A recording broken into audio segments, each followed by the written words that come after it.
no puedo ver en la plataforma. ¿Les llegó bien el mensaje, por lo menos, a ustedes? Bien. Bueno, Sí, si muchas alguno... gracias. ¿Sí? Bueno. Sí, perfecto. Bárbaro, bárbaro. Me quedo tranquilo. Bueno, si alguno pregunta, ustedes tienen chat entre ustedes, avisen de última. Vengo con un cambio menos porque acabo de terminar a las corridas una clase de historia del derecho. Así que me agarran con gastado porque los chicos de primer año me preguntaron un montón de cosas. Les digo, parecían... sí. Ahí le pasé para que sea anfitrión. Cualquier cosa le avisa a Brandon o a mí. Dale, perfecto. Muchas gracias, Abril. Bueno, ¿cómo anduvieron con el doctor Jiménez? ¿Les metió miedo con la materia? ¿No? Bien, bueno. Me parece muy bien. Me parece muy, está muy bueno estos últimos tiempos el doctor Jiménez, así que nada, aprovechenlo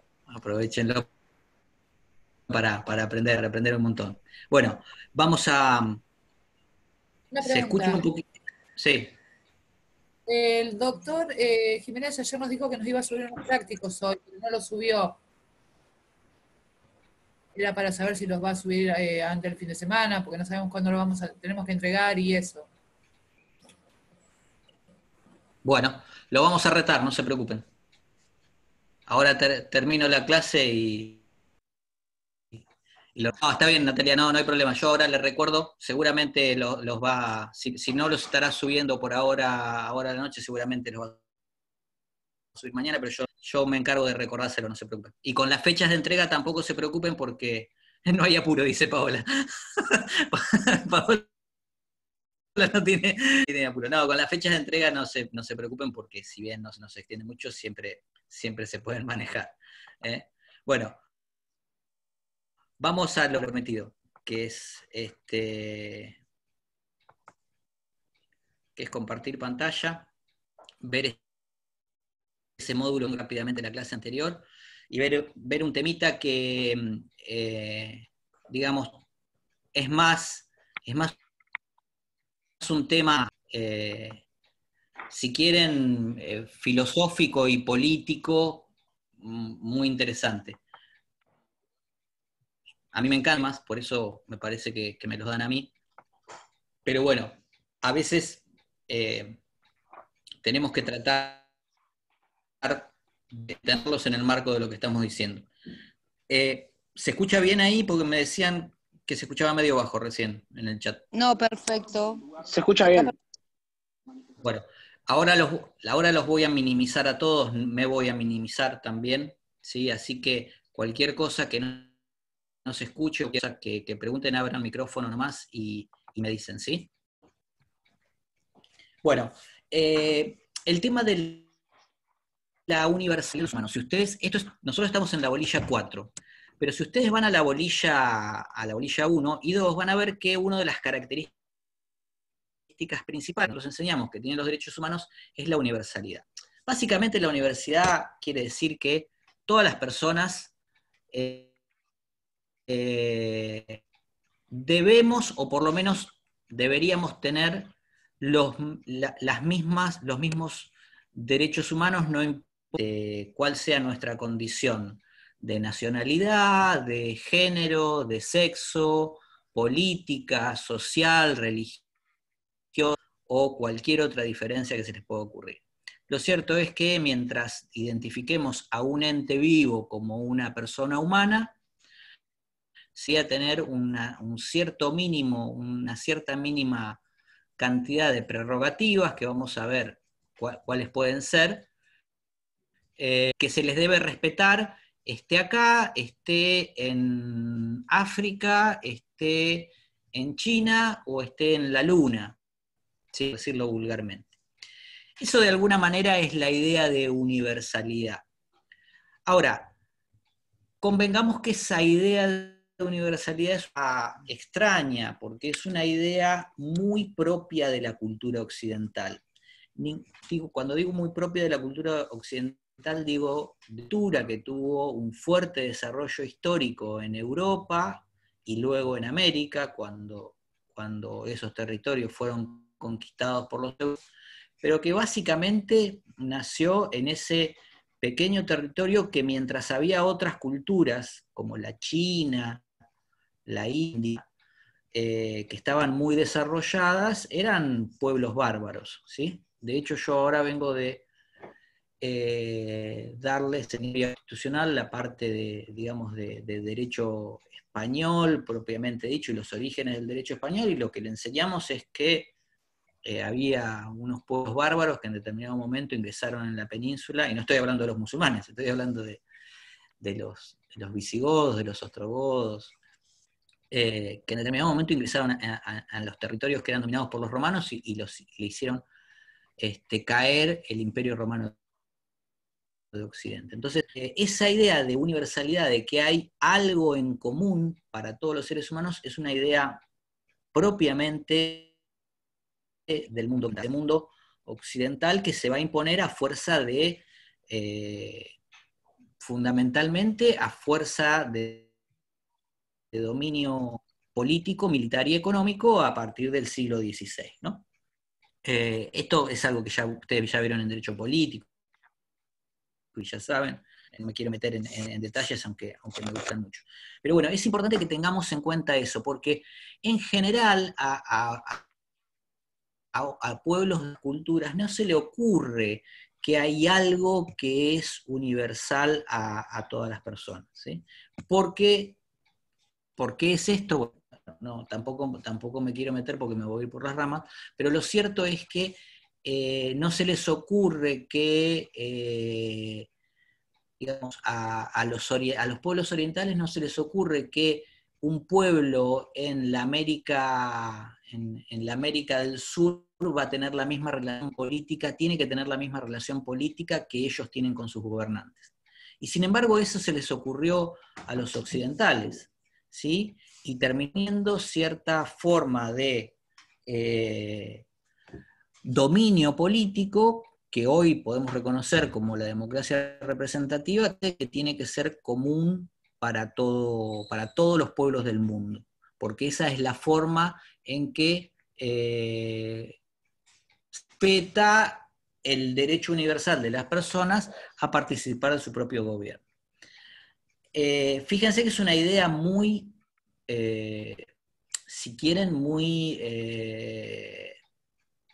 extraña, ¿sí? Porque tranquilamente otros pueblos podrían decir, tengo otra visión de esa realidad política y por qué voy a tener que aceptar esa que tiene un origen histórico determinado, no solo con el tiempo, sino que un origen social determinado en determinadas condiciones que se dieron en esas sociedades europeas que se desarrollaron de una diferente a la que se desarrollaron otras sociedades.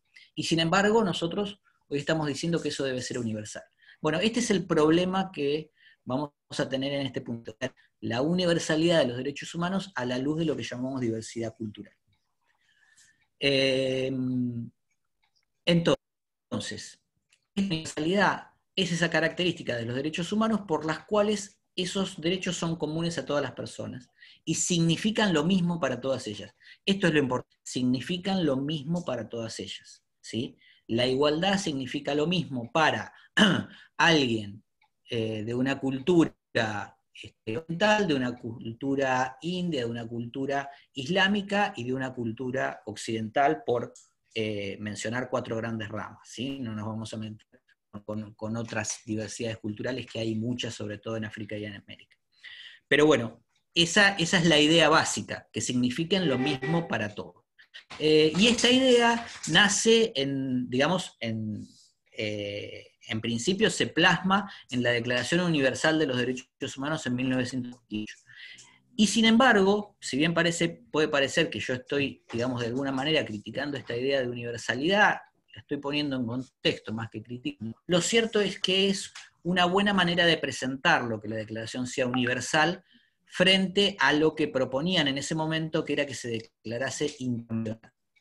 ¿Por qué? Porque la idea de internacional ligaba a que una persona pudiera tener derechos siempre y cuando sea de algún Estado determinado, ¿sí? ¿Por qué? Porque en definitiva lo que le iba a dar la posibilidad de hacer prerrogativa era ese estado de nacionalidad, porque era una declaración internacional que reconocían los estados entre sí.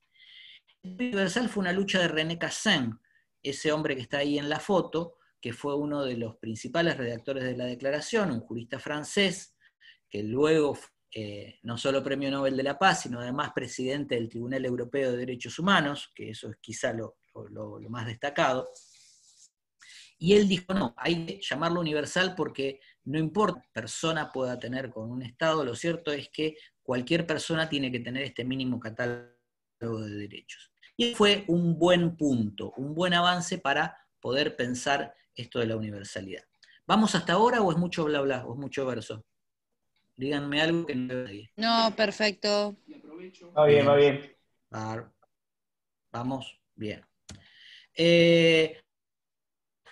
Ahora, el problema es esto, ¿cómo juega la diversidad cultural? Somos 7.000 millones de personas en el mundo y podemos decir que esa zona occidental ni siquiera hoy está en la mayoría de esos 7.000 millones de personas. Si pensamos que 1.500 son chinos, que 1.300 son indios, y que otra buena parte están en el continente africano, que tienen, digamos, sociedades histórica, material y políticamente tan diversas, lo cierto es que lo de la universalidad suena un poco extraño. Y frente a esto está la cuestión de la diversidad cultural. Está bien, los derechos universales son para todos y significan para todos. Entonces, si todos tenemos el derecho a la igualdad, todos tenemos el derecho a la participación política, todos tenemos el derecho a la libertad de expresión, todos tenemos el derecho a la libertad de cultos, todos tenemos el derecho a un proceso justo, todos tenemos el derecho a trabajar, todos tenemos el derecho a criar, a conformar una familia y criar a nuestros vástagos, digamos. Y estoy recitando nada más derechos básicos que surgen de la Declaración Universal de los Derechos Humanos. Estoy analizando ese catálogo de 30 derechos que ustedes les pido, o les recomiendo, les pido, les sugiero, que tengan siempre a mano y que la tengan presente, porque ese es el catálogo base para el cual después nos movemos en esta materia para varios lados, ¿sí? Pero eso tenganlos presentes porque tienen esta característica. Esos son, hasta ahora, esos 30 derechos, son los que si todo el mundo ha reconocido efectivamente como universales. Bueno, pero la universalidad se choca con este problema de la diversidad cultural. ¿Sí? ¿Qué pasa con pueblos en diferentes partes del mundo que manifiestan sus identidades, sus rasgos, sus formas sociales y culturales de diferente forma a lo que propone esa Declaración Universal? La Declaración Universal la hicieron juristas de diferente extracción, occidentales de, digamos, tradición continental europea, de tradición del derecho anglosajón, que ustedes saben que tiene raíces en el common law, de tradiciones también de India y orientales, pero lo cierto es que hubo una nación ahí, ¿sí? Y la mayoría de los 58 países que participaron de la Asamblea General de la ONU en 1948, que aprobó esta declaración, eran occidentales. De hecho, el bloque latinoamericano ahí juega un papel muy importante para poder aprobar esta declaración. Fíjense que son 58 países nada más, ¿sí? Y casi y representaban muy escasamente a la mitad de la población mundial. Entonces, frente a esto está la diversidad de diferentes pueblos, ya no solo países, sino de diferentes pueblos, incluso dentro de propios países, porque, por ejemplo, nosotros hablamos de América Latina, pero América Latina tiene una diversidad cultural que es inmensa, ¿sí? No es lo mismo el desarrollo de los pueblos originarios en Ecuador, en México, en América, en el sur de Argentina, en el norte de Argentina. Eso no lo tengo ni que mencionar porque ustedes ya también lo conocen bien. Entonces, acá tenemos una cuestión, porque si bien tenemos una declaración universal de los derechos humanos, también tenemos una declaración universal de diversidad cultural.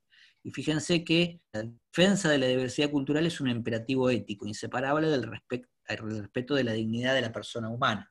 Y la dignidad de la persona humana es uno de los fundamentales reconocidos en la Declaración Universal de Derechos Humanos. Entonces, acá tenemos algunas cuestiones problemáticas. Y para la Declaración Universal de la UNESCO sobre diversidad cultural es lo que nosotros llamamos derecho blando, soft law, es decir, aquellas normas que no son totalmente obligatorias para los estados, si bien forman parte de un acervo el tiempo se puede transformar en fuente del derecho a través de la costumbre. Lo cierto es que el artículo 27 del Pacto Internacional de Derechos Civiles y Políticos, que sí es un tratado internacional por el cual los estados que lo suscriben asumen obligaciones que son de cumplimiento efectivo, dice que en los estados en que existan minorías étnicas, religiosas o lingüísticas, no se negará a las personas que pertenezcan a dichas minorías el derecho que les corresponde en común con los demás miembros de su grupo a tener su propia vida cultural, a profesar y practicar su propia religión y a emplear su propio idioma. Fíjense que esto es un básico que se les reconoce a estas minorías étnicas, religiosas o lingüísticas. Yo no es necesario que se los comente, porque ustedes también lo deben saber, pero generalmente se han hecho fundamentalmente en el siglo XIX y buena parte del XX, es incumplir este mandato. Este mandato, bueno, tiene a partir de la década del 70, de 1976, en que este tratado, el Pacto Internacional de Derechos Civiles y Políticos, comienza a...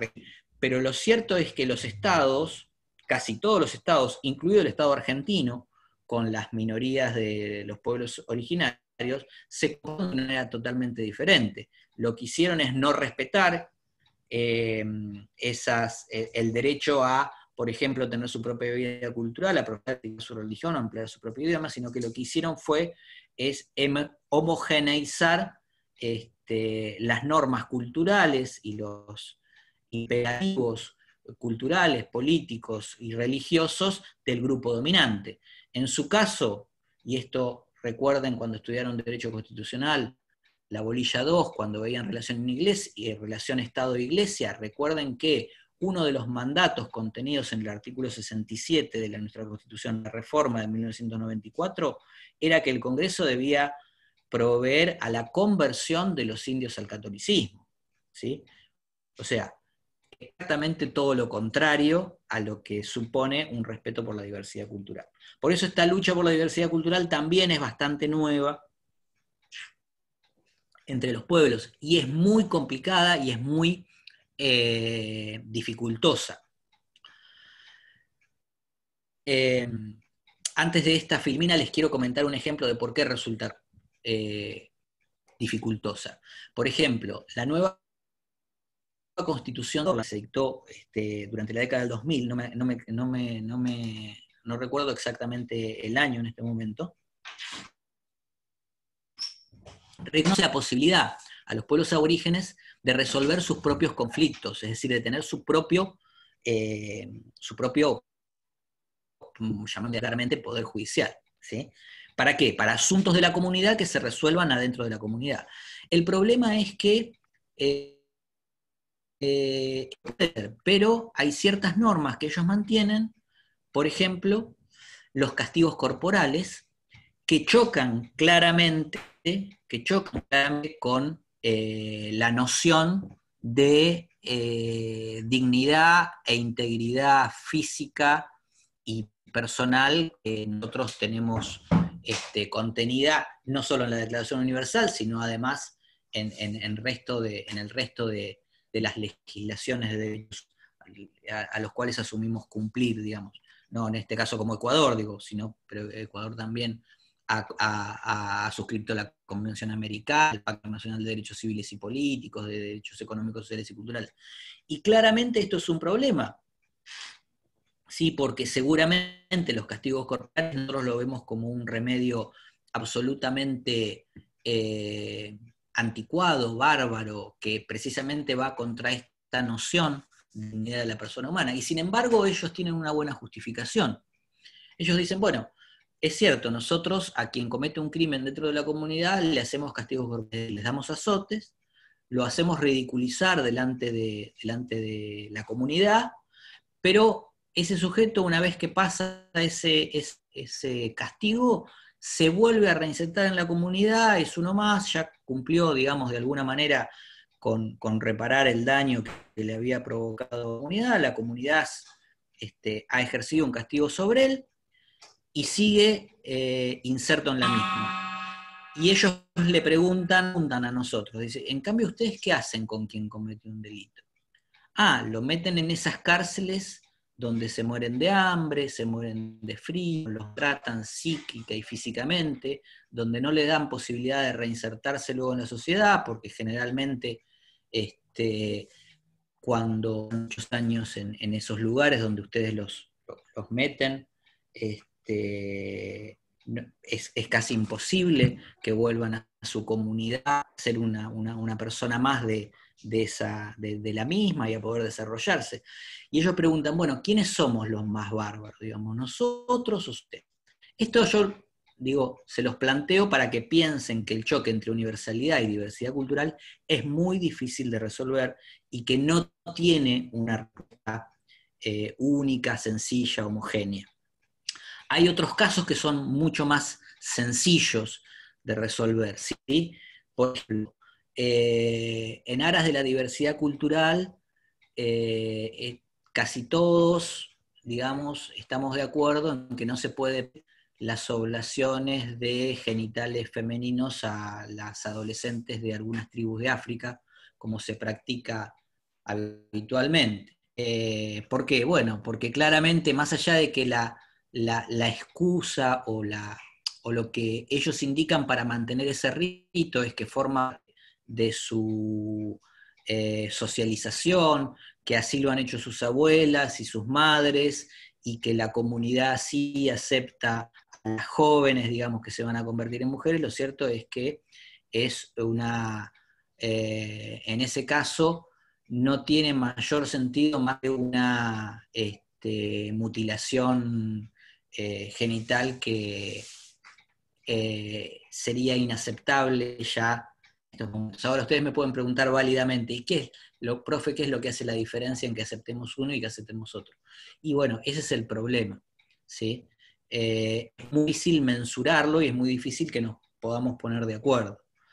En este caso, se supone que hay ciertos límites, los cuales no se pueden justificar ya en la aceptación de una comunidad, cuando no tienen realmente un sentido de mejoramiento de esa persona dentro de la comunidad. Entonces, bueno, pero insisto, es todo muy, muy discutible. O, por ejemplo, en cosas que nos parecen más extrañas aún, en muchos de estos territorios todavía las mujeres no tengan derechos políticos, ¿sí?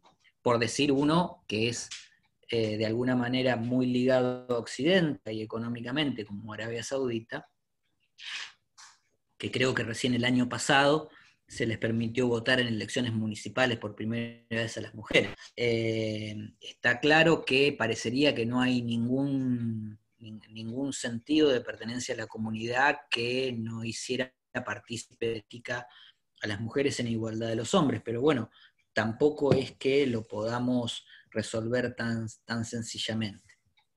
¿Cómo vamos hasta ahora? Díganme algo. Bien, muy bien. Muy bien, clarísimo. Bien.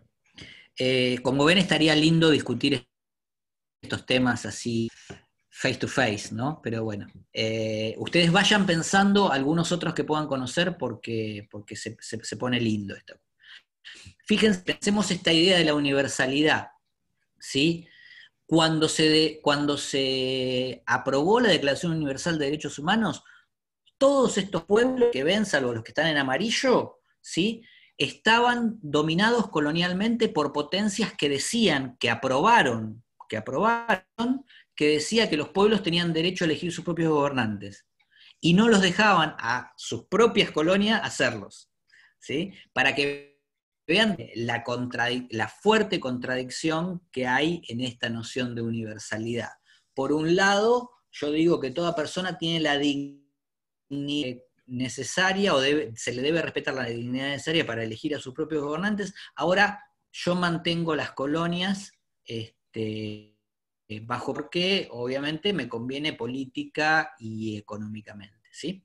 Y no estamos hablando de un proceso sencillo, porque algunos de estos países, a partir del proceso de descolonización, dejan sus colonias a través de pactos políticos, como por ejemplo Gran India, ¿sí? Pero otras, como Francia con Argelia, por ejemplo, no solo no se va del territorio que tengo, sino además que realiza una guerra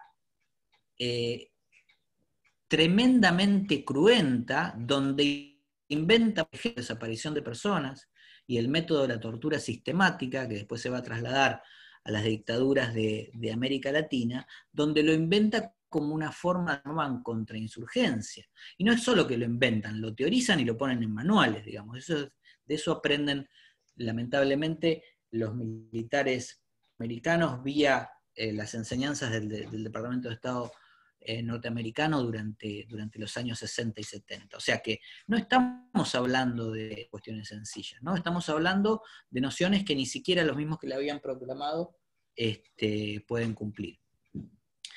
¿Qué es lo interesante? No sé por qué me sale el hola acá, no tengo ni idea, no sé si lo puedo sacar o no. No me voy a enroscar ahora porque si no vamos a perder mucho tiempo. Tengámoslo ahí como una bienvenida.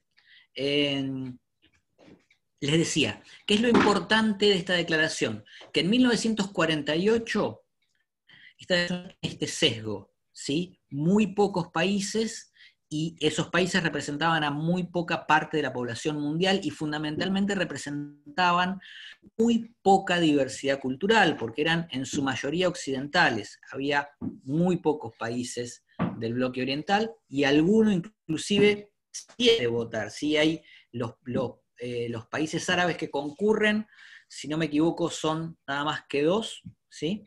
Y no sé si también de la abstención. Entonces, realmente esa pretendida universalidad no se daba. ¿Cuándo se va a dar esa universalidad? Y esto es lo importante que podemos asumir nosotros para pensar cómo pesan políticamente los derechos humanos también. Bueno, esa universalidad se va a refundar o se va a asumir verdaderamente en 1993, ¿sí? Fíjense. Después, ¿por qué? Primero porque en 1993 ya se habían dado 2 procesos importantes. Primero el de descolonización, con el cual buena parte del África y del Asia, que era colonial, ya eran naciones independientes. Y el otro proceso que se había era la desintegración del bloque de la Unión Soviética, con el cual también muchos países que habían estado bajo el dominio de la Unión Soviética ahora eran naciones independientes. Y muchas de esas naciones también tienen orígenes culturales, fundamentalmente religiosos, diversos, ¿sí? Entonces, eso es notorio en 1923. Esta declaración es lo que se llama Convención de Viena. Exacto, es la Declaración y Programa de Acción de Viena. Se da en 1973 y la suscriben en ese momento 171 países. ¿Qué es lo importante? Que entre estos países están los países del bloque islámico y los países del bloque oriental, ¿sí? Entonces, de alguna manera, se están asumiendo esa universalidad.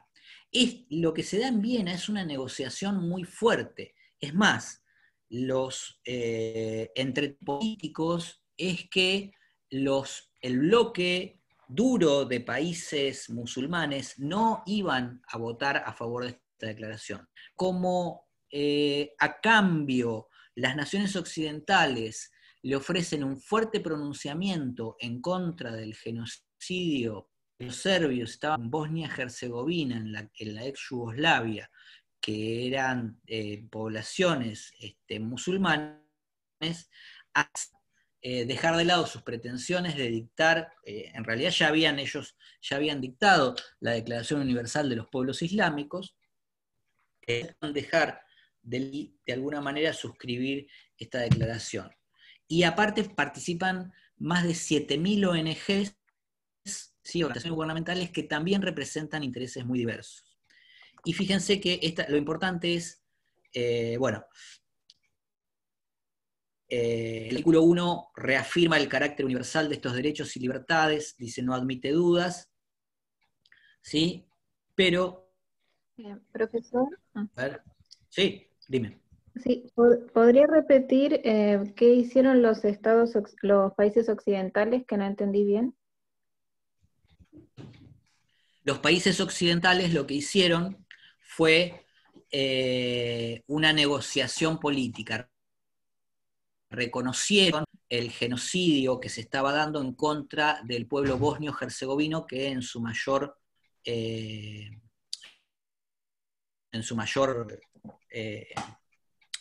parte, o casi todos, digamos, son musulmanes, y que el genocidio se generó por razones religiosas. Básicamente, cuando se disuelve la ex Yugoslavia, los serbios, que tienen una fuerte identificación, digamos, con los rusos y con las tradiciones centrales europeas, emprenden un genocidio contra lo que era la minoría musulmana dentro de la ex Yugoslavia, que es lo que hoy conocemos como Bosnia, ¿no? Entonces, a cambio de eso, es que los países del bloque musulmán aceptan firmar la Declaración de Viena, y por eso se llega al número de 171 países y le da ese lugar digamos, de universal. Acá está el artículo 1, no sé por qué, no tengo el artículo 5. Me he chiflado cuando modifiqué el Power para la clase pasada, pero lo importante es, de esta declaración, es el artículo 5. El artículo 5, además, zanja, además de dar el carácter de universal, zanja una vieja cuestión que tenía que ver más con la división del mundo en dos bloques, el bloque capitalista y el bloque socialista, que había dado lugar al dictado de dos pactos diferentes: el Pacto de Derechos Civiles y Políticos, que era el que promovía el bloque occidental o el bloque capitalista, y el Pacto de Derechos Económicos, Sociales y Culturales, que era el que proponía el bloque oriental o socialista, liderado por la Unión Soviética. Entonces, fíjense que en la década del se habían podido poner de acuerdo, digamos, las potencias, y se tuvieron que dictar dos pactos que ustedes van a estudiar en forma ordenada, ¿sí? Pero lo cierto es que en el artículo 5 de la Declaración de Viena se reconoce, además de la característica de interdependientes e indivisibles de los derechos humanos, con lo cual es muy importante esto, porque lo que no hay dos tipos de derechos y uno es más importante. Es decir, no es que hay derechos civiles y políticos y esos son más importantes que los económicos, sociales y culturales.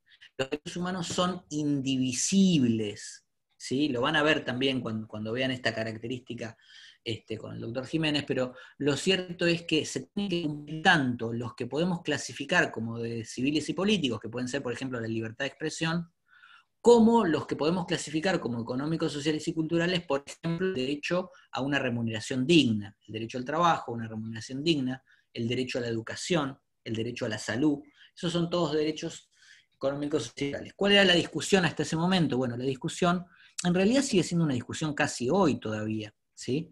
¿Por qué? Porque los derechos civiles y políticos exigen, en realidad dicen, no es tan así, pero en realidad lo que generalmente se dice es que exige menos inversión del Estado, ¿sí? Porque lo que hace es abstenerse de hacer algunas acciones. En cambio, los derechos económicos, sociales y culturales exigen la mayor inversión del Estado, porque para que haya derecho a la educación tiene que hacer escuelas, tiene que nombrar maestros, tiene que asegurarse de que los niños estén alimentados para que puedan instruirse, etcétera, etcétera, etcétera. Eso no me quiero meter ahora porque lo van a ver ustedes en otras bolillas, y es una discusión que está perimida y es una discusión falsa. En eso les recomiendo, es muy interesante lo que plantea Blasik en el libro. Pero lo cierto es que es la Declaración de Viena, junto con la universalidad y con la indivisibilidad e interdependencia, la que pone fin a esta división y nos da la pauta para decir, bueno, sí, hay un piso mínimo de universalidad en los derechos, hay que contar cultural, está claro, pero además tengamos en cuenta que son interdependientes e indivisibles, ¿sí? Y esto nos lleva a una idea que está, digamos, ustedes van a ver en el manual de Blasik, está desarrollada sobre todo con la idea de confrontación con el mundo árabe o el mundo del Islam, porque está claro que hoy por hoy el bloque que aparece más fuertemente antitético a una concepción de derechos occidental es ese bloque, ¿sí? Si bien, insisto, el bloque oriental hoy con China también tiene fuertes objeciones para hacer, incluso el mundo indio también, pero lo cierto es que el Islam tiene la característica que de alguna manera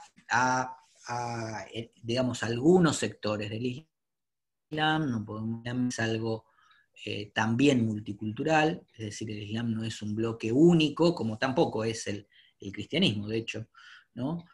Lo cierto es que fuertes sectores del Islam han decidido confrontar, digamos, violentamente contra esa visión occidental y tener grandes problemas. No se los tengo que enumerar a ustedes porque también los conocen. Pero yo quería complementar lo que trae Juan Carlos en el libro, que está muy bien desarrollado y explica de alguna manera esa otra visión que tiene el mundo del Islam sobre lo que son las relaciones entre las personas, ¿sí? Con la visión de un profesor portugués que se llama Boaventura de Sousa Santos, que es muy interesante lo que propone, y yo les voy a dejar, para el que quiera ahondar en este tema, no es bibliografía obligatoria, les voy a dejar un articulito de él, que habla de esto, de una concepción multicultural de los derechos humanos, porque que vinculación. ¿Y qué es lo que plantea el bueno de Boaventura? Bueno, él plantea algo bien interesante, que dice, las nociones que nosotros podemos tener de las sociedades y de los derechos son digamos, construcciones culturales, ¿no?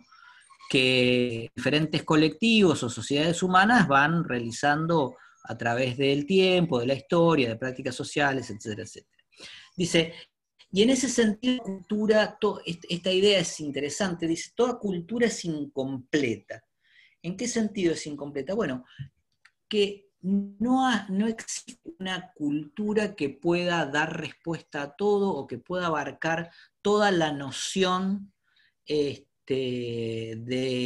humanidad como tal, o que pueda abarcar todo el colectivo humano, que era algo de lo que hablábamos recién, hablábamos un rato antes, ¿sí?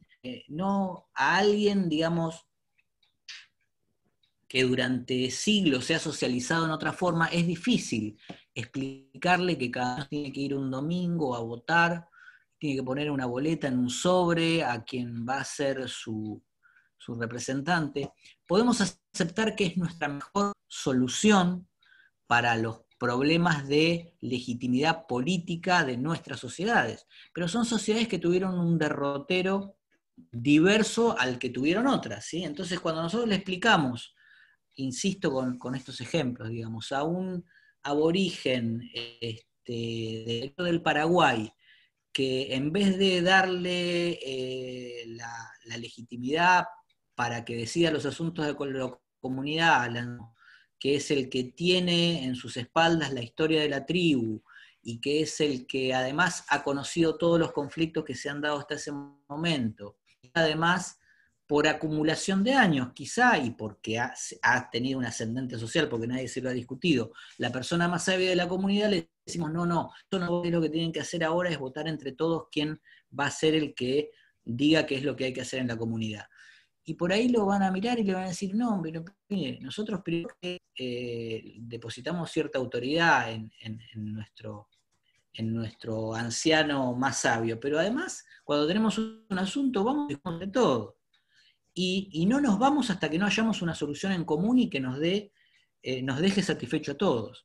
Y esto ustedes me van a decir, bueno, profe, pero está delirando. Sí, está bien, yo estoy delirando, pero les puedo asegurar que cuando las cooperativas mapuches en la Patagonia, en Bariloche o en Neuquén tienen un problema, se pueden pasar días discutiendo, porque no se levantan de la asamblea hasta que no llegan a una solución en la cual todos estén convencidos. Y al que no está muy convencido y se quedan hasta que lo pueden convencer. Entonces ustedes obviamente me van a decir, eso no es una forma de solucionar los problemas políticos actuales que puede tener una sociedad compleja, moderna, postcapitalista, si quieren. Bueno, puede ser, pero lo cierto es que hay culturas que entienden que esa es la forma de hacerlo. Y que aún hoy, con estas reglas, lo siguen haciendo. Entonces, a eso hablamos cuando llegamos al punto de que, o cuando Boaventura manifiesta que toda cultura es incompleta. ¿Por qué? Porque las soluciones que puede generar para un determinado colectivo social no van a ser las mismas que para otro. ¿Vamos bien hasta ahí? Sí, muchas gracias. Bien. Algunos está, por lo menos me queda tranquilo que hablen, porque algunos quedan despierto todavía, eso es importante. Bueno, y Boaventura además dice, bueno, el problema es que Occidente dejó esta idea de que lo que ellos piensan que está bien para ellos tiene que ser universal, y nos lo intentó imponer a todos por la fuerza. Bueno, nos lo intentó, dice él, que es occidental, ¿no? Pero él hace una crítica obviamente desde otro lugar. Y dice, y aparte que fue, digamos, es nacional de alguien, de un país que fue un gran imperio, ¿sí? Durante los siglos XVI y XVII. No era cualquier cosa Portugal. Entonces, uno se pregunta, ¿y por qué esta universalidad a palos, digamos, ¿no? ¿Por qué esta noción? Puede sí haber una noción común de derechos mínimos para todas las personas humanas, pero ¿por qué la necesidad de imponerlo a palos? ¿Sí? A palos digo, y digo expresamente a palos, ¿sí? Porque Estados Unidos invade Irak, porque teóricamente Saddam Hussein era un tirano, y sin embargo durante 2 décadas o 3 décadas anteriores había sido un tirano totalmente aceptable, como hoy puede ser el monarca absoluto de Arabia Saudita. Entonces uno se pregunta, bueno, ¿dónde está esa universalidad que tenemos que imponer de cualquier manera? Bueno, efectivamente los derechos humanos también muchas veces son usados como excusas para imponer nociones políticas hegemónicas, políticas y económicas hegemónicas. Ahora, Boaventura dice, ¿eso quiere decir que tenemos que renunciar? No, de ninguna manera. Es una noción muy importante que nos puede servir efectivamente para que las personas sean más libres, más felices, para que puedan desarrollar su propio interés social, cultural, económico, político, etc. Entonces, lo que... Sí. La última parte no se escuchó nada, sería todo entrecortado. Bueno, a ver, vamos de nuevo a ver si Fivertel quiere portarse bien ahora. Decía, ¿hasta Saddam Hussein me escucharon? Sí, hasta ahí sí. Bien. Bueno, esa, digamos, imposición de los derechos humanos a palos no quiere decir que tengamos que renunciar a los derechos humanos. No, la noción es peligrosa y puede servir efectivamente para que las personas sean más felices y mejoren su calidad de vida. La tenemos que usar de otra manera, no para imponer hegemonía económica, política o militar, sino usar efectivamente para la felicidad de las personas. Y dice, bueno, la vía es la del diálogo intercultural. Y él, acá está, por eso yo les quería dar ejemplo de lo que pasó en Viena, porque él dice, bueno, el diálogo intercultural tiene que ser un diálogo franco, donde esas culturas que se sientan a dialogar, su mejor universalidad o generalidad de los derechos humanos puede haber, tiene que renunciar a imponer hegemónicamente a otra cultura. De hecho, podríamos pensar, el Islam tiene que renunciar a imponer hegemónicamente su noción cultural que proviene del Corán. Aquellas personas, por ejemplo, que en Irán no quieren ser religiosas, o que en Afganistán no quieren ser religiosas, porque esto también hay que decirlo, digamos, en aras de esa cultura se han cometido innumerables crímenes, ¿sí? Entonces, bueno, por ahí esa cultura tiene que renunciar a esa noción absoluta, y por ahí la visión occidental también tiene que renunciar a que esta visión de la sociedad es la única o es la que debe prevalecer, ¿sí? Y retomo acá una noción de la incompletitud de las culturas. Dice, Boaventura da este ejemplo, dice, bueno, la cultura occidental es incompleta porque no contempla la comunidad. Para la cultura occidental, como el individuo es libre y es racional y tiene libre albedrío, se puede manejar solo, absolutamente separado de su comunidad. Esa es la noción que viene desde los contractualistas, ¿no? Entonces, es completa esa noción de cultura occidental porque le falta la inserción de ese individuo en la comunidad. Y lo cierto es que la comunidad, no hay individuo que pueda vivir sin comunidad. Estamos viendo la unidad 4, el primer punto. Ahí preguntaba Pablo. Entonces, dice, claramente acá la noción cultural occidental que nosotros tenemos, por otro lado dice, por ejemplo, la visión islámica, o en algunos casos la visión hinduista, también puede ser incompleta, prevalecer demasiado la comunidad por sobre el individuo. Entonces, por hacer cumplir los mandatos, por ejemplo, religiosos que hacen la comunidad, también cometen acciones que son injustas de alguna manera, o son agraviantes de aquella persona, de aquel individuo que efectivamente no concuerda con esas visiones. Entonces, es donde él trabaja la necesidad de un diálogo por la incompletitud de todas las culturas. Y lo que rescata, los derechos humanos pueden generar el riesgo de concretar una globalización desde arriba, que era lo que yo les explicaba con el ejemplo de Estados Unidos invadiendo Irak o invadiendo Afganistán, ¿sí? O imponiendo sanciones, por ejemplo, el bloqueo a Cuba, ¿sí?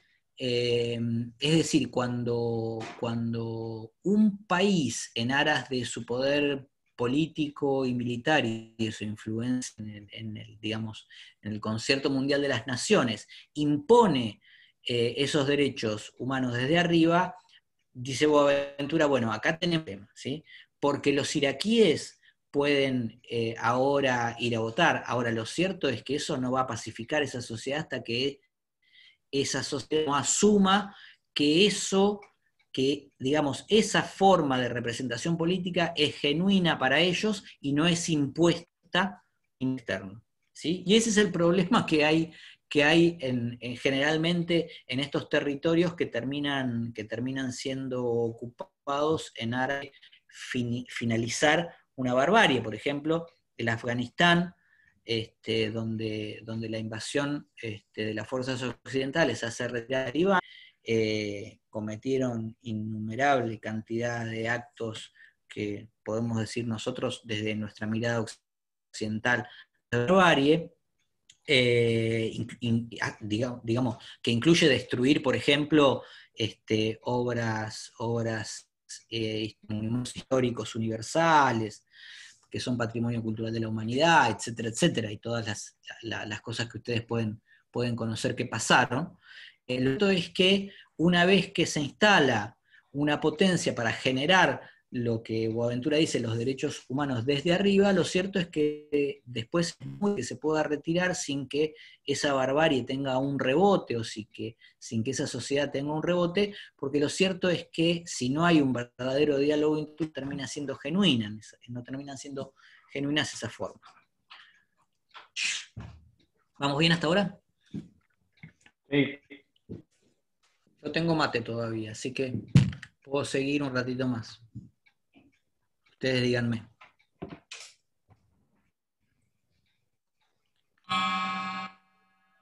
Eso que escuchan es las campanadas del reloj de mi casa que me dicen que me tengo que apurar un poquito.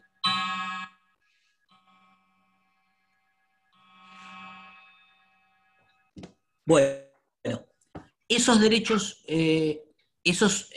humanos desde arriba, lo que yo les comentaba, que digamos, las ocupaciones tienen que mantenerse, es porque no logran lo que Boaventura denomina legitimidad local, ¿sí? Se llama competencia global a esta idea universal, que los occidentales tomamos como universal y que podemos imponer a fuerza de política militar, pero también moral. Nosotros tenemos una superioridad moral en el sentido de que suponemos que somos efectivamente, millas, más civilizados porque elegimos a nuestros gobernantes periódicamente, porque mínimamente tenemos normas que respetan determinadas libertades individuales, porque después de muchos siglos, efectivamente, le concedimos el derecho político a las mujeres, aunque eso fue ayer nomás, ¿sí? Así que tan superiores moralmente no éramos. Pero lo cierto es que nos asumimos como moralmente superiores, además de que existen potencias políticas y militarmente superiores, y por eso esa competencia global se impone, dice él, a costa de la legitimidad local, ¿sí? Entonces, que voten cada 2 años, aunque ellos no entienden qué están haciendo, aunque no entienden cómo es el sistema de competencia de partidos políticos, porque ese sistema de competencia tiene un origen muy claro en la historia occidental, que de hecho ustedes ni siquiera entienden, por ejemplo, los europeos occidentales ni siquiera entienden nuestros propios partidos políticos, no entienden, le llaman populismo, partidos políticos que no tienen representación de clases, sino que son cortes transversales sociales, originados en movimientos pluriclasistas, como el radicalismo y el peronismo, en nuestro caso, incluso el socialismo también, el Partido Socialista, digo, argentino. Entonces, claramente tenemos ahí grandes problemas de entendimiento. Y la otra cuestión que no se reconoce en esta, o mejor dicho, que se debería reconocer para poder tener este diálogo cultural, es que existen regímenes diferentes de derechos humanos, ¿sí? Que la visión de derechos humanos es una, que la interamericana es otra, que el africano es otra y que el asiático es otra. Y que esos cruces deberían tener un pie de igualdad en ese diálogo. De hecho, para no irnos muy lejos, porque tanto el europeo como el americano, si quieren, son primos hermanos, son los más cercanos. Sin embargo, les pongo una noción para que veamos en el plano concreto.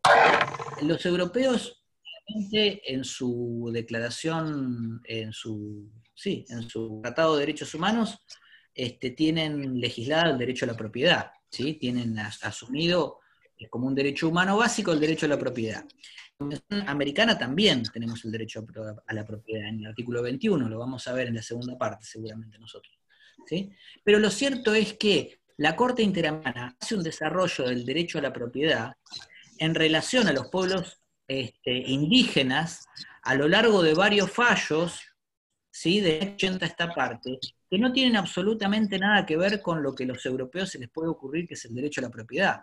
Y la Corte Interamericana entonces habla de propiedad comunal, habla de derecho ancestral a la propiedad, habla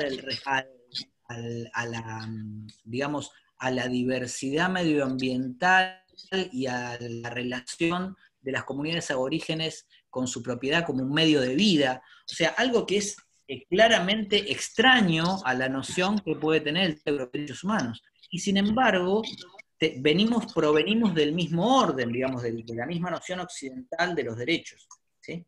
Con lo cual, es interesante esta visión de pensar que puede haber regímenes diferentes de derechos humanos. ¿Por qué? Porque le puede dar respuesta diferente a esas culturas incompletas que tienen su origen en esos sistemas. Entonces, para resumir, punto, ustedes, insisto, van a ver que en el libro de Blasi está muy, muy bien desarrollado su relación con el mundo islámico, fundamentalmente, que tira alguna noción también del derecho, de las nociones indias, pero lo cierto es que tenemos que poder pensar la posibilidad de un diálogo entre estas diferentes formas de ver los derechos humanos. No renunciar a la universalidad, ¿sí? Porque la universalidad, en esta idea básica que es que haya un mínimo catálogo de derechos humanos para todos, independientemente de cualquier condición que tengamos, varón, mujer, etnia, raza, religión, nacionalidad, etcétera, es muy importante y es un avance fundamental que en relación al peso que hoy tiene o al sujeto reconocido como un sujeto activo del derecho, que es el individuo dentro del derecho internacional de los derechos humanos, es importante.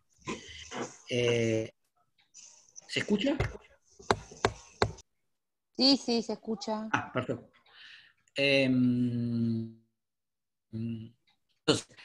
esa noción de universalidad no quiere decir que tenga que renunciarse, sino que se tiene que construir multiculturalmente, ¿sí? Y tiene que servir también de base, obviamente, para no aceptar determinadas limitaciones que se pueden imponer culturalmente. O sea, yo creo que no importa si uno es musulmán, judío, budista o lo que sea, hoy no podemos asumir diferencias tan importantes de acceso como en muchas de estas culturas hay entre varones y mujeres, por ejemplo, ¿no? Y estamos ahí al borde de ser, si quieren, unos imperialistas culturales, porque estamos imponiendo una noción que tiene que ver mucho con el desarrollo occidental. Pero bueno, de última tendremos que tratar de tener ese diálogo para convencer a quien sea que efectivamente digamos, un gen más no nos puede hacer pasibles de diferencias fuertemente limitativas, digamos, de nuestras posibilidades como persona, de nuestra felicidad en definitiva como persona, como para poder dialogarlo con cualquier otra cultura, y como hacen los mapuches de última en las asambleas de sus cooperativas, y bueno, sentarse discutir, charlar y seguir hablando hasta que finalmente se llegue a alguna solución en que todos estemos de acuerdo, porque en definitiva hace que los humanos nos diferenciemos en buena medida del resto de las especies, es nuestra posibilidad simbólica y de lenguaje y de establecer relaciones que tienen que ver con esa capacidad, digamos, simbólica que nos llevó a tener una lengua, un lenguaje, una comunicación determinada y una cooperación determinada que hoy nos depositan, si quieren, en el transhumanismo inclusive, ¿no? Nociones que son interesantes también, pero que no nos vamos a meter hoy, pero no quiero sonar muy volado. Lo que quiero decir es que, bueno, no es fácil tampoco la construcción de estas nociones. De hecho, insisto, la noción de universalidad surge jurídicamente en 1948, hasta ese momento no se conocía, hasta ese momento no había, a uno no se le reconocía un catálogo mínimo de derechos por ser persona humana, ¿sí? Así que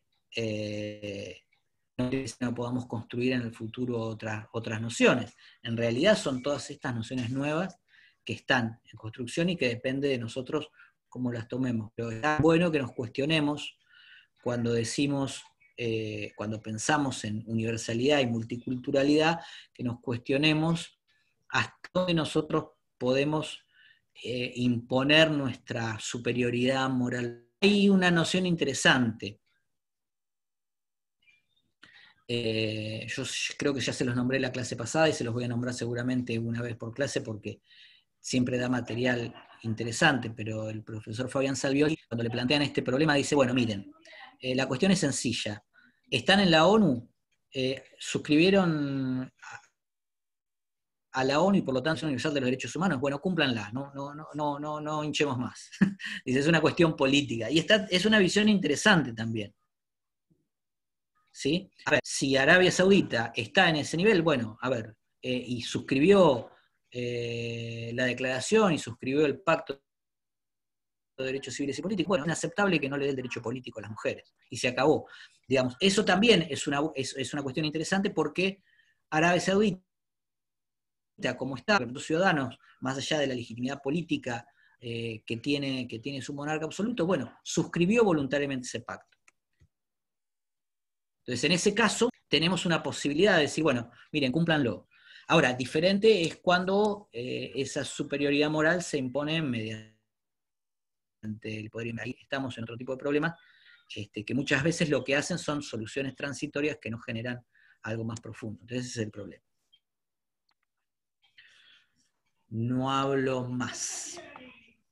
Quiero que me cuestionen, que me pregunten, o que parezca que les haya parecido estas nociones, que me peleen, que me digan que no tengo razón o que no tiene razón Boaventura.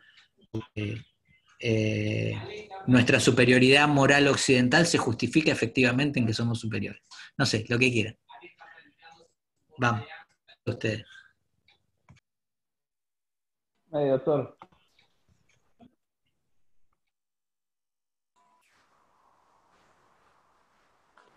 Doctor, ¿escucha? Sí, Juan, dale, te veo. Tuve la oportunidad de ver una vez un reportaje sobre esto que contaba de la mutilación de las chicas en África, donde yo había visto, y dice que hay que reconocer las culturas, porque viene de los ancestros y esto, pero le faltaba esto para hacer un asesinato, sin anestesia, sin nada lo hacen ahí.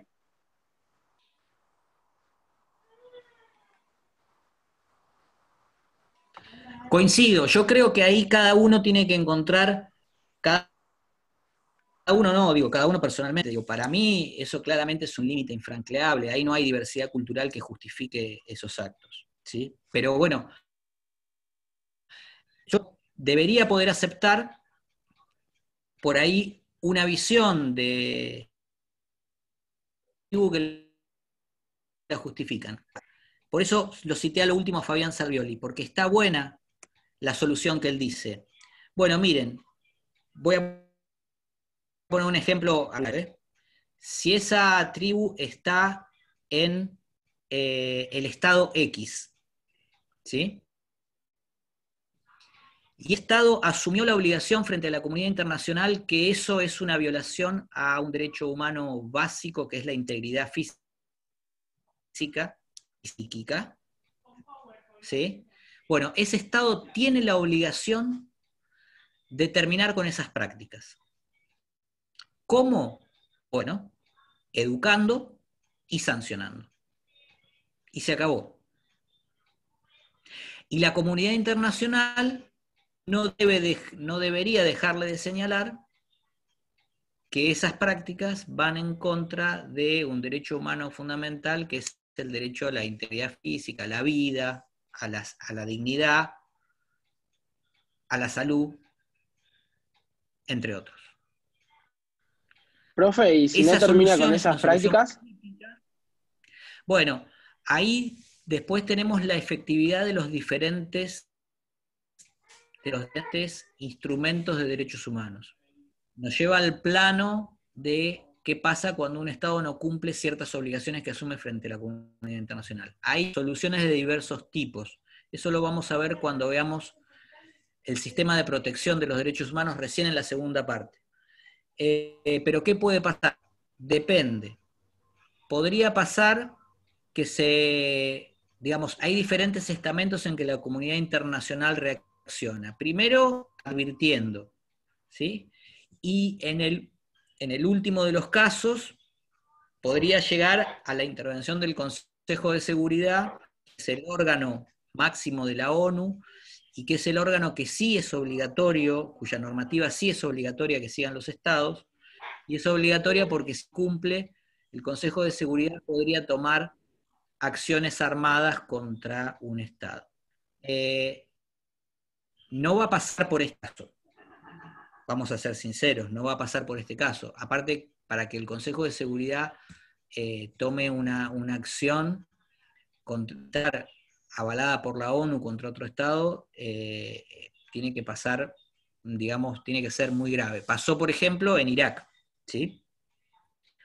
La invasión a Irak fue votada favorablemente en el Consejo de Seguridad.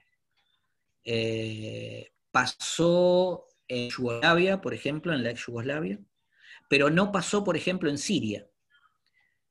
Siria está hace, no recuerdo cuánto, más de un lustro, más de 5 años seguro, en guerra civil.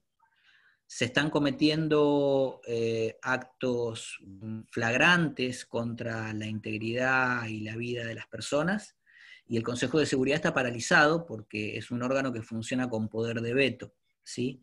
Las 5 grandes potencias tienen poder de veto, entonces como en esa guerra civil hay un sector que es apoyado por Estados Unidos y otro sector que es apoyado por Rusia, perdón, y otro sector que es apoyado por las potencias occidentales, el Consejo de Seguridad no logra tener una decisión para intervenir en Siria. Entonces, es complejo el tema. Pero bueno, vos me preguntaste. Profe, Sí, profe, ¿se escucha? te escucho perfecto. Hace poco, en julio, salió un fallo histórico que Sudán fue uno de los primeros lugares donde prohibieron la mutilación genital femenina y ahora la pena es de 3 años de cárcel. Justo salió y justo lo había leído y me vino a la mente esto, ¿no? Que en algunos países es como que lo están aceptando el suprimir algunas causas culturales por el tema, leí la nota, justo está en página 12 la nota, porque atentaban contra la dignidad femenina también. Exacto. Buenísimo. Pero está bueno que estas culturas lo que comentás, soy sincero, no la vi. También a los derechos, ¿no? Claro. No, está perfecto, pero la nota no la vi. Lo que te voy a pedir después, yo voy a un espacio de foro por este tema, para que hablemos todos. Te voy a pedir que compartas la nota, ¿sí? Todos tenemos acceso Perfecto. a eso, pero está bueno lo que vos planteas, porque ¿sabés lo que pasó en ese caso? El Pero está muy bueno tema porque de la mutilación. Dale, dale. es un tema muy discutido también. Yo justo tengo, bueno, yo hace 20 años que estoy en el país, pero tengo amigas en España, y justo una amiga mía muy allegada a mí tiene una amiga que vino de África, vino de la parte de Sudán. Ella fue la primera persona que en España le hicieron la restauración de sus órganos porque se los mutilaron cuando era más chica. Por eso es como que, viste, lo asocia todo. Sí, no, es que es un tema tremendo. ¿Y por qué pasó eso también en Sudán? Porque hubo una presión muy fuerte por parte de ONU para terminar con estas prácticas. Sí, sí, tal cual. Y esto con respecto a lo que preguntaba Diego también, porque se relaciona con esto. Para los países subdesarrollados de África, es mucho más difícil resistir a las presiones políticas que se pueden proveer. Claramente, a China, que vaya la Comisión de Derechos Humanos de la ONU y los presiones a disidentes políticos, no le hace mella, ¿sí? Porque China tiene un poder político y económico que, por decirlo de alguna manera, les interesa poco lo que puede decir los órganos de control de ONU. Pero Sudán, Sierra Leona, Costa de Marfil, son países que están sometidos a esas presiones porque dependen de la ayuda internacional. Entonces, si los organismos de ONU están en contra o informan, dan malos informes con respecto a las acciones que estos países van llevando adelante con estos temas, se les puede ayuda internacional. Entonces, por eso empiezan generalmente por estos países, ¿sí? ¿Esto invalida que se tengan prácticas? No. Es una forma que tiene la comunidad internacional de terminarla. En algunos países que dependen de la ayuda de la ayuda o de la cooperación internacional es más fácil, y en otros países más difícil. Bueno, algo hay que hacer igual, ¿sí? ¿Se entiende? Profesor, y con el caso en los países árabes que se casan los adultos con niñas menores de 10 años a veces y mueren en el mismo día de la boda, eso no se puede hacer nada a implicancia de los derechos humanos en el ámbito internacional, no se puede aplicar nada o intervenir de alguna manera para que cese. Sí. Sí, hay una tarea igual que lo que sucedía en el caso anterior.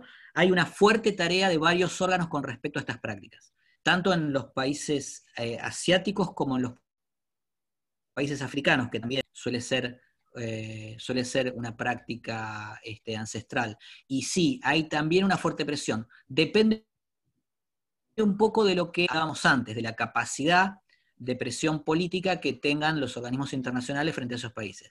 Digo, frente a Arabia Saudita, la capacidad de presión política del concierto internacional es mucho menor. ¿Por qué? Porque es un país hiper recontra rico en base a sus reservas de petróleo y que dicta casi la política petrolera de buena parte de la OPEP, ¿no? de los países petroleros.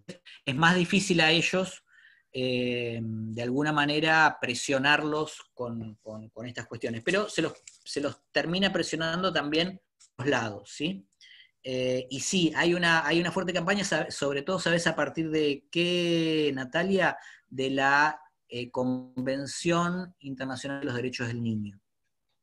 Es uno de los problemas que el Comité Internacional de los Derechos del Niño ha, digamos, detectado como una de las principales afectaciones, ¿sí?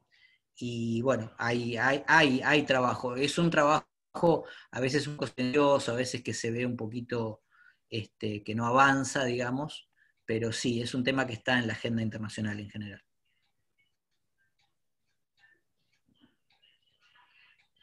Perfecto, profesor. Bueno, ahí preguntan, no sé si alguien quiere preguntar algo más. Hay dos cosas en el chat que si quieren las vemos, pero si alguien quiere preguntar algo o comentar algo. Yo miro así porque tengo el reloj ahí encima, el que hace las campanadas, el que molesta. Ahí lo tienen al culpable. Profesor, le hago una consulta. Sí. Respecto, por ejemplo, de Rusia, también ha firmado tratados así de derechos internacionales, así, ¿no? Y yo había escuchado, por ejemplo, Sí. que tiene cierta intolerancia religiosa. No sé si escuchó usted que decretó que son extremistas los testigos de Jehová. ¿Eso no iría en contra de los derechos? Sí, claro. Mira, no, te soy sincero, ese no lo tenía, pero sí, bueno, claramente Rusia tiene varios problemas en cuanto al respecto de algunas libertades, ¿no? Pero ahí me parece que también está lo mismo que decíamos con China, ¿no? Un poco la imposibilidad de la comunidad internacional de imponer una hegemonía cultural con países que son grandes potencias, ¿sí? Porque de hecho, aparte encima en el caso de Rusia es una discusión histórica, ¿no?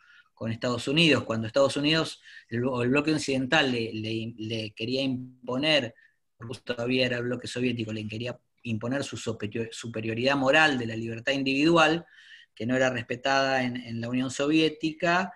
Los soviéticos decían, bueno, pero libertad individual hace que tu sociedad sea súper opulenta y que no tengas un sistema de salud para darle cobertura a la mayoría de tus trabajadores, por ejemplo, ¿sí? Entonces, bueno, era una discusión eterna que finalmente se trataba en cuántas ojivas nucleares tenía cada uno, ¿sí? Y por eso por eso esto que yo les decía, se firmaron dos pactos, uno de derechos civiles y políticos, derechos económicos, sociales y culturales.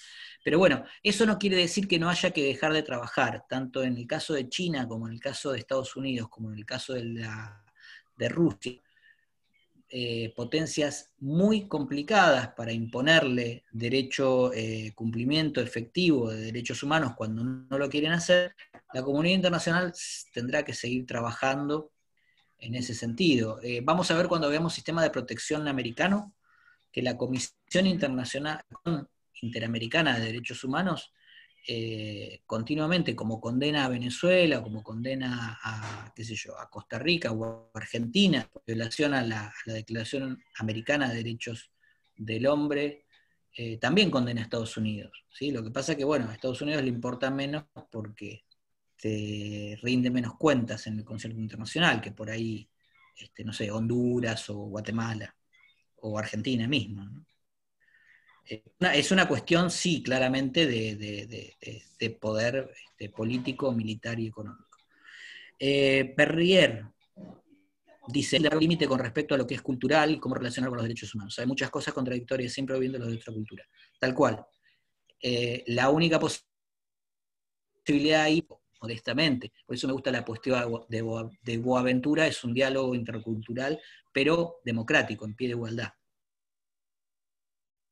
Estados Unidos que invade países de Medio Oriente basándose en ideas proteccionistas sobre derechos humanos, ¿qué pasa en esos casos?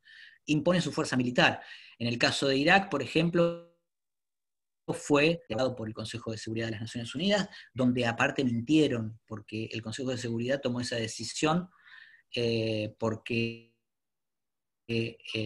Colin Powell, en ese momento secretario de Estado de Estados Unidos, les dijo que había armas químicas que están en el orden internacional en Irak, y que efectivamente cuando se hizo la invasión y cuando finalmente se depuso a Saddam Hussein, se comprobó que no había armas químicas, y se comprobó que había sido una mentira, ¿sí? Pero bueno, esa invasión fue avalada por el Consejo de Seguridad. Otras invasiones, Afganistán, no tienen ese aval, solo tienen digamos, el acompañamiento político de buena parte de las naciones más poderosas de la Tierra, y la no interferencia de Rusia, ¿sí? No es el caso de Siria. En Siria no invaden, por ejemplo, porque ahí Rusia claramente está de parte de un bando. Pero bueno, esto de los derechos humanos sí nos lleva a la política internacional y al funcionamiento del orden mundial o del orden mundial, y es interesante verlo. El tema de los refugiados, pregunta Paola, todo un capítulo podríamos tener de refugiados. Es un tema que está muy candente. Yo creo que deberíamos ver algo, no sé si en la bolilla 7 u 8, ya no me acuerdo, cuando hablamos de nacionalidad, pero sí, el tema de los refugiados es claramente una deuda del orden internacional de los derechos humanos con millones de personas, sin duda, sin duda. Y en eso las responsabilidades también son de varios países que son moralmente superiores, ¿sí? El otro día estaba viendo una serie que estoy tratando de acordarme. Bueno, las 9:30, ya tenemos que terminar. Estoy tratando de acordarme el nombre. ¿Te acuerdas de la serie de los refugiados australianos? Era acá tengo consultas, ¿viste? Todos participamos de la clase. Bueno, es una serie que muestra que está basada en un caso real. Esa, Desplazados. Gracias, Teresa. Esa serie. Menos mal. Esto es trabajo colaborativo. Desplazados, ¿te pareció buena, Teresa? A mí me pareció fantástica, pero lo interesante que les quería destacar en esto, que muestra cómo los australianos tratan a los refugiados musulmanes, sí, en Netflix. Sí, tratan a los... Perdón que lo interrumpa, pero me encantó Sí, dale. Ahí Desplazados.